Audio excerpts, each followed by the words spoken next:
আলিপুরদুয়ারে বিজেপির গোষ্ঠীদ্বন্দ্ব। প্রার্থী ঘোষণা হতেই বিজেপির জেলা অফিসে ভাঙচুর বিজেপির কর্মীদের একাংশের।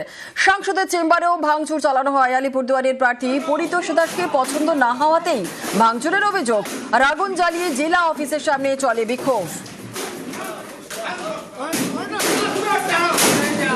বিক্ষোভ আমাদের যে প্রার্থী হয়েছে সে একজন অসাংগঠনিক ব্যক্তি, যার কোনো সাংগঠনিক কোনো দক্ষতা নেই। আমরা যারা কর্মী, যারা তৃণমূলের বিরুদ্ধে সারা বছর রাজনীতিটা করতে হয়, সেই সব জায়গায় আমরা কোনো সময় আমরা বিপদে পড়লেও তাকে আমরা আজ পর্যন্ত পাশে পাইনি। জেলা থেকে কি করে আজকে একজন অসাংগঠনিক ব্যক্তিকে প্রার্থী হিসেবে পাঠায়, সেটারই আমরা জানার জন্য বলছি। বামেদের বাজি তরুণ মুখ। ভোট ঘোষণার পর দিনই প্রথম দফার প্রার্থী তালিকা প্রকাশ। আর ভোটের লড়াইয়ে কম বয়সীদের ওপরই ভরসা করা হয়েছে। তবে যাদবপুরে প্রার্থী বিকাশ রঞ্জন ভট্টাচার্য।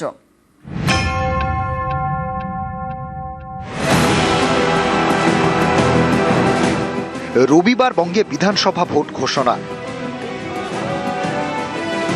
পরদিনই প্রথম দফার প্রার্থী তালিকা প্রকাশ করল বামফ্রন্ট। 192 জনের নাম ঘোষণা করা হয়েছে।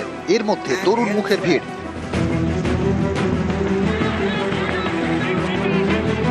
মীনাক্ষী গতবার লড়েছিলেন নন্দীগ্রাম থেকে। এবার উত্তরপাড়ার প্রার্থী মীনাক্ষী। উত্তরপাড়া গোটা পশ্চিমবঙ্গকে পথ দেখাবে। নির্বাচন আমাদের কাছে একটি বড় রাজনৈতিক লড়াই। এই গোটা পার্টি দেখছেন, গোটা পার্টি সারা বছর মানুষের রুটির সাথে এই লড়াইটা প্রতিদিন লড়ছে মাটিতে থেকে। দমদমে বাম প্রার্থী ময়ূখ বিশ্বাস, দমদম উত্তরে দীপশিতা ধর।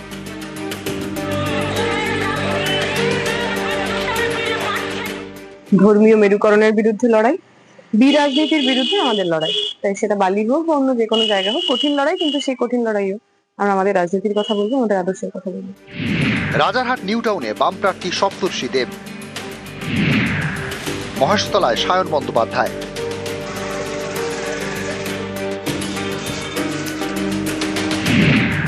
বড়নগরে সায়নদীপ মিত্র, নোয়াপাড়ায় গার্গী চট্টোপাধ্যায়,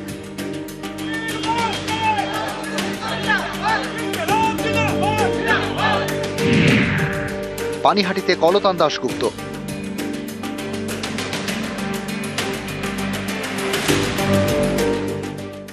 বামপন্থী রাজনীতি অতীতেও এইভাবেই ইয়ং লোকেদেরকে সামনে নিয়ে এসে যারা সিনিয়র ছিলেন তারা তাদেরকে রাস্তার লড়াই চিনিয়েছেন। আমরাও এখন সেই কাজ করছি। বিধানসভার ভেতরে বাজেট অধিবেশনে যদি ধর্ম, জাত ইত্যাদি নিয়ে চর্চা হয়, তাহলে মানুষের কাজ কোথায়, কৃষকের ফসলের দাম কোথায়, পরিযায়ী শ্রমিকদের যন্ত্রণা, এইসব নিয়ে আলোচনা কখন হবে? এই আলোচনাটা হওয়ার জন্য বামপন্থীদের বিধানসভার ভেতরে যেতে হবে। সেই চ্যালেঞ্জটাই আমরা গ্রহণ করেছি। এদিন প্রথম দফায় 192 জন প্রার্থীর নাম ঘোষণা করা হয়। এর মধ্যে সিপিআইএম এর 116 জন। যাদবপুর আসন থেকে সিপিআইএম প্রার্থী বিকাশ রঞ্জন ভট্টাচার্য।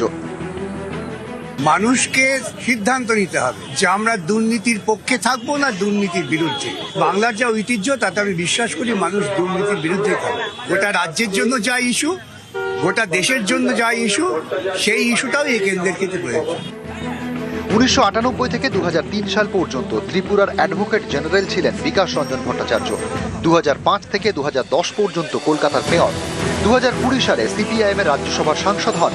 আইনজীবী হিসেবে নানা গুরুত্বপূর্ণ মামলা লড়েন। বিকাশ রঞ্জন ভট্টাচার্য ফের ভোটের ময়দানে। এবার যাদবপুরে সিপিআইএম প্রার্থী। নিউজ 18 বাংলা।